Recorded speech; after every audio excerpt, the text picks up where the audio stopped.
Hello friends, আপনাদের বলবো কিভাবে বাড়িতে রেস্তোরাঁর মতো পালক পনির তৈরি করবেন। আপনারা হয়তো সকলেই পালক পনির তৈরি করেছেন, কিন্তু তাতে রেস্তোরাঁর মতো স্বাদটা আসে না। তাই আজ আমি সেই সব টিপস এবং ট্রিক্স শেয়ার করব। আপনাকে অবশ্যই এই ফোড়নটি শেষে যোগ করতে হবে। তো বন্ধুরা, চলুন রেসিপিটি শুরু করা যাক। প্রথমত আমি এখানে 1 কেজি পালং শাক নিয়েছি, যেটা আমি 3-4 বার জলে ভালো করে ধুয়ে নিয়েছি। এখন আমরা এটা ভালো করে সেদ্ধ করে নেব। তো দেখুন, যখনই আমরা সেদ্ধ করব সবসময় ফুটন্ত জলেই সেদ্ধ করতে হবে।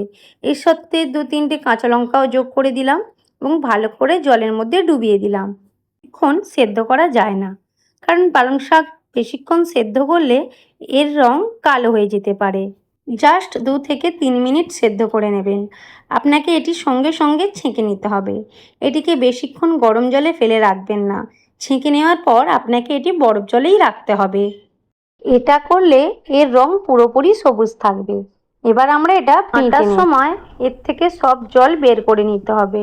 এক ফোঁটাও জল দেওয়া যাবে না। এটা এবার আমি পেস্ট করে নেব। আমি একদমই জল ব্যবহার করিনি। সম্ভব হলে পালং শাক থেকে জল নিংড়ে বের করে দিন। বাটার পর আপনার পালং শাকটা এইরকম ঘন হবে। আর মূল বিষয় হলো এর রং যেন নষ্ট না হয়। তাই আপনাকেও প্রথম ধাপটি সাবধানে অনুসরণ করতে হবে। এরপরে কড়াইয়ে কিছুটা বাটার দিয়ে আমি কিছুটা পনির ফ্রাই করে নেব। পনিরটা আমি গোটা গোটাই ফ্রাই করছি কেন, যাতে পনিরটা ভেঙে না যায়। আপনারা দেখবেন টুকরো করে পনির ভাজলে গুঁড়িয়ে যায়। তাই আমি এখানে গোটা গোটা পনিরগুলোকে ভেজে নিচ্ছি, তাহলে আর ভেঙে যাওয়ার সম্ভাবনা থাকবে না। এরপরে 2 থেকে 3টি আস্ত লঙ্কা এবং সামান্য গোটা জিরে দিন। মিহি করে কাটা রসুন দিন।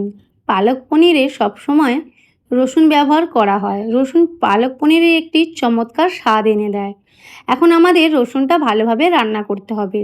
তারপর আমরা কাটা পেঁয়াজ যোগ করব। তাই এখানে আমি একটি বড় পেঁয়াজ নিয়েছি, সেটাকে মিহি করে কেটে যোগ করছি।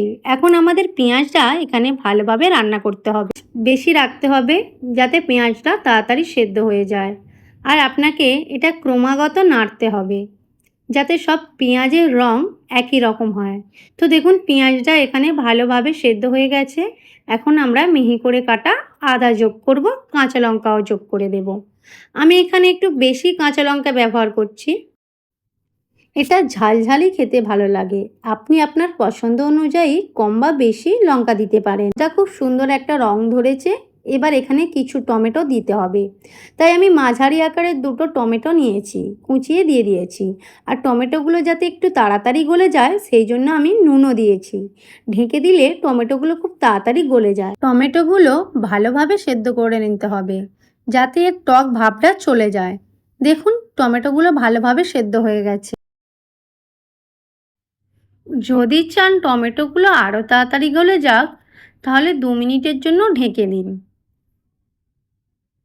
এবার ঢাকনা খুলে দেখুন, টমেটোগুলো আগের থেকে আরও বেশি গলে গেছে এবং সেদ্ধ হয়ে গেছে, এবং ওর কাঁচা টক গন্ধটাও আর আসছে না। এবার আমরা আধা চামচ লাল লঙ্কা গুঁড়ো দেব। এখানে আধা চামচ ধনে গুঁড়ো দিন, সামান্য জিরে গুঁড়ো দিন, আর সামান্য, খুবই সামান্য হলুদ গুঁড়ো দেব। আমি এখানে কেন খুব কম হলুদ গুঁড়ো দিয়েছি, যাতে পালং শাকের রঙটা নষ্ট না হয়ে যায়। এখন আমাদের মশলাগুলো ভালোভাবে রান্না করতে হবে, তাই সামান্য জল দিয়ে দেব মশলাগুলো যাতে পুড়ে না যায় এবং ভালোভাবে রান্না হয়। আপনি যদি মশলাগুলো শুকনো রান্না করতে থাকেন, তাহলে সেগুলো পুড়ে যাওয়ার সম্ভাবনা থাকে এবং পালক পনিরের স্বাদও তেতো হয়ে যাবে। তো দেখুন, আমরা ভালো করে জল দিয়ে মশলাটা কষিয়ে নিচ্ছি, যতক্ষণ না এর তেল বেরিয়ে আসে। ভালো করে কষানো হয়ে গেলে এর মধ্যে আমরা দিয়ে দেব সেই পালং শাকের বেটে রাখা পিউরিটা। আর এখানে কোনো জল ব্যবহার করার দরকার নেই। মশলার সাথে পালং শাক ভালোভাবে মিশিয়ে নিন। এখন আমাদের এই পালং শাকের গ্রেভিটা ততক্ষণ রান্না করতে হবে, যতক্ষণ না এটি থেকে যথেষ্ট তেল বের হয়। তাই ভালোভাবে মেশানোর পর যদি আপনি অনুভব করেন যে পালং শাকের গ্রেভিটা আপনাদের গায়ে ছিটকে আসছে, তাহলে 5 মিনিটের জন্য ঢেকে অল্প আঁচে রান্না করুন। এবার একটু আঁচ বাড়িয়ে দিন এতে পালং শাক কিছুটা শুকিয়ে যাবে, ফলে আপনার ভাজতে অনেক পরিশ্রম বাঁচবে। এই ধাপটি অনুসরণ করা অত্যন্ত গুরুত্বপূর্ণ। এরপরে দেখুন, যখন পালং শাক কড়াই থেকে উঠে আসতে শুরু করেছে, এর মানে আপনার পালং শাক ভালোভাবে সিদ্ধ হয়ে গেছে। আমরা এর মধ্যে দুধ যোগ করব। এবার রেস্তোরাঁর গোপন উপাদানটি যোগ করা যাক। এখানে আমি জায়ফল ব্যবহার করেছি। আপনাকে খুব সামান্য পরিমাণে জায়ফল যোগ করতে হবে, একদম সামান্য, কারণ এর গন্ধ বেশ তীব্র। এরপরে কিছুটা বাটার আর ম্যাগি মশলা দিয়ে ভালো করে মিশিয়ে নেব। আর হ্যাঁ, আপনাদের কাছে দুধ না থাকলে এর পরিবর্তে আপনারা জল ব্যবহার করতে পারেন। কিন্তু আপনি যদি রেস্তোরাঁর মতো ক্রিমি সুস্বাদু পালক পনির তৈরি করতে চান, তাহলে অবশ্যই দুধটা ব্যবহার করুন। এরপর আমি কিছুটা মজরেলা চিজ দিয়েছি। আপনাদের কাছে যদি মজরেলা চিজ অ্যাভেলেবেল না থাকে, আপনারা আমুলের স্লাইস চিজটাও ব্যবহার করতে পারেন। এবার চিজগুলো দিয়ে এর মধ্যে ভালো করে মিশিয়ে পালং শাক খুব বেশি রান্না করার দরকার নেই। আপনি পালং শাক যত বেশি রান্না করবেন, এর রং তত বেশি বদলে যাবে এবং এর রং গাঢ় হয়ে যাবে। এবার আমরা এর মধ্যে পনির যোগ করব। আমি এখানে 250 গ্রাম পনির নিয়েছি। আপনি চাইলে পনিরের পরিমাণ বাড়াতেও পারেন। পনির দিয়ে দেওয়ার পরে যদি বেশিক্ষণ ধরে রান্না করা হয়, তাহলে খাওয়ার সময় পনিরটা প্রচণ্ড শক্ত হয়ে যায়। তাই আমরা পনির দিয়ে বেশিক্ষণ ধরে আর নাড়াচাড়া করব না, তাতে পনির ভেঙে যাওয়ারও সম্ভাবনা থাকবে। এরপরে আমি খুব অল্প আঁচে পনিরগুলো আলতোভাবে নাড়িয়ে এর মধ্যে মিশিয়ে নেব। এরপরে অল্প কসুরি মেথি ভেজে রেখেছিলাম দিয়ে দিয়েছি।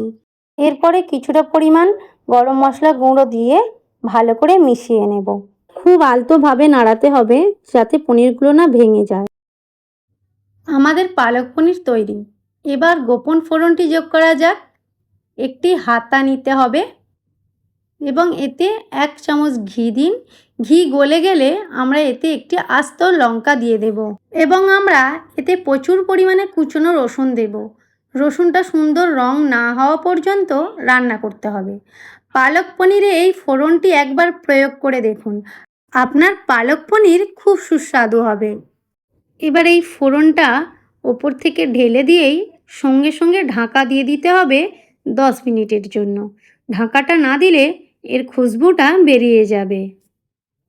তো বন্ধুরা, আমার এই ভিডিওটা যদি আপনাদের ভালো লেগে থাকে, তাহলে প্লিজ লাইক, শেয়ার এবং কমেন্ট করুন। আর যদি চ্যানেলে নতুন হয়ে থাকেন, তাহলে একবার ফলো করে দিয়ে যান। আর যদি ইউটিউব থেকে দেখে যান, তাহলে সাবস্ক্রাইব করুন। চলো, আজকের মতো এখানেই শেষ করছি। আবার দেখা হবে নতুন কোনো ভিডিও নিয়ে। টাটা।